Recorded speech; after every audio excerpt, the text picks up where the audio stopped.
setidaknya kondisi manusia itu berdasarkan awal hidupnya dan akhir hidupnya itu ada empat macam, 4 jenis manusia. Yang pertama, man bidayatuhu hasanah wa nihayatuhu hasanah. Sesiapa yang awalnya bagus, awalnya baik, tapi akhirnya juga baik, ya, dan akhirnya juga baik. Ya, ini tentunya harapan kita semua. Awalnya baik sebagai seorang muslim, akhirnya juga sebagai seorang muslim. Ya. Kemudian yang kedua, man kanat bidayatuhu sayyi'ah wa nihayatuhu sayyi'ah. Sesiapa yang awalnya itu buruk dan akhirnya buruk. Seperti contoh orang yang hidup dari awal dia sebagai kafir sampai akhir hayat sebagai kafir. Kemudian ats-tsalitsah yang ketiga, man kanat bidayatuhu hasanah wa nihayatuhu sayyi'ah. Seorang yang awalnya bagus, baik, ya, tapi akhirnya buruk. Seperti orang yang tumbuh taat kepada Allah Subhanahu wa taala di awalnya, wa qabla al-maut, akan tetapi sebelum mati irtadda anil Islam, dia murtad dari Islam, wa mata ala riddah, dan mati di atas kemurtadan. Nah, ini maksud daripada yang awalnya baik tapi akhirnya buruk. Na'udzubillahi min dzalik. Ya.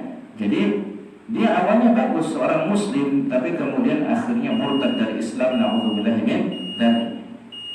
Kemudian selanjutnya yang keempat, man bidayatuhu sayyi'ah. Sesiapa yang awalnya buruk, wa nihayatuhu hasanah, tapi nihayahnya akhirnya baik. Seperti siapa contohnya? Seperti para penyihir Fir'aun, ya, yang kemudian beriman kepada Rabbnya Nabi Harun dan Musa, yaitu kepada Allah. Nah, itu kan tadinya kafir tuh, kemudian masuk Islam, mengikuti agamanya Nabi Musa dan Nabi Harun.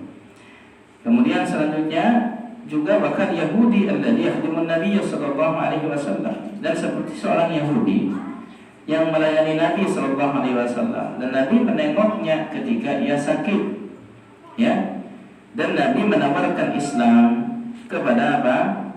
Kepada dia. Fa aslama, maka dia pun masuk Islam. Sampai Nabi sallallahu alaihi wasallam berkata, bersabda beliau, ya, yaitu apa? Alhamdulillahilladzi anqadhahu minan nar. Yaitu segala puji bagi Allah yang telah menyelamatkannya dari neraka. Ini kan seumur hidupnya sampai dia mati sampai dia sebelum mati dalam keadaan kafir, tapi kemudian di akhir hidupnya dia masuk Islam.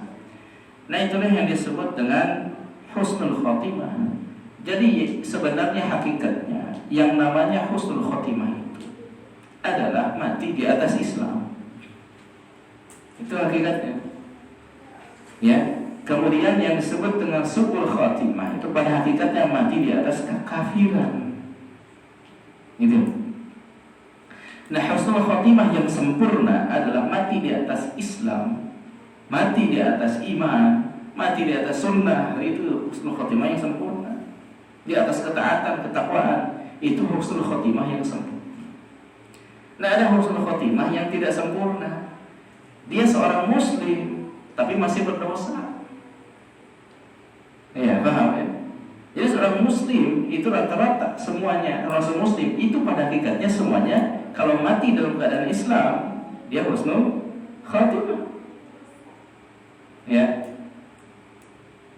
Tapi orang yang kalau dia mati di atas kekafiran, dia disebutnya su'ul khatimah. Gitu. Jadi pada hakikatnya husnul khatimah itu mati di atas keislaman. Namun ada yang sempurna, ada yang tidak sempurna.